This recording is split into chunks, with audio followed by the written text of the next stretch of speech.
திருச்செந்தூர் ரகசியப் புதிரும் 3 முருகன்களும். பல ஆண்டுகளுக்கு முன்பு திருச்செந்தூர் சுப்பிரமணிய சுவாமி கோவிலில் ஒரு அதிசயம் நடந்தது. கோவிலின் மூலவர் கருவறையில் இருந்த ஒரு புனிதமான ஸ்படிக லிங்கம் திடீரென மாயமானது. அதை மீட்டெடுக்க ஒரு பக்தன் புறப்பட்டான். அவனுக்கு உதவியாக முருகன் 3 வெவ்வேறு ரூபங்களில் வந்து புதிர்களைப் போட்டார். 1. கடற்கரைச் சிறுவன் செந்தில்நாதன். கோவில் வாசலில் ஒரு சிறுவன் மணலில் விளையாடிக் கொண்டிருந்தான். அவன் அந்த பக்தனிடம், "இந்த கடலை விட பெரியது எது? விடை சொன்னால் வழிவிடுவேன்" என்றான். பதில்: ஒருவனின் ஆசை, அது கடலை விட பெரியது, அதற்கு எல்லையே இல்லை. சிறுவன் சிரித்துவிட்டு நாழிக்கிணறு பக்கம் செல்லச் சொன்னான். 2. வேல் ஏந்திய போர்வீரன் முத்துக்குமாரசாமி.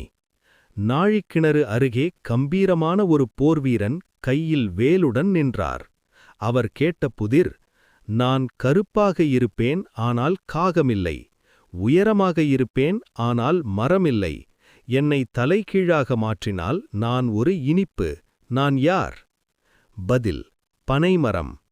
பனை என்பதை தலைகீழாக மாற்றினால் நைப, பழைய தமிழில் இனிப்பை குறிக்கும் சொல், அல்லது பனை வெல்லத்தை குறிக்கும். அவர் வழிவிட்டார்.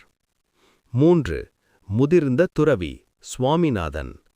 கோவிலின் ஒரு மூலையில் அமர்ந்திருந்த ஒரு முதிய துறவி முருகப்பெருமான் அமர்ந்திருந்தார்.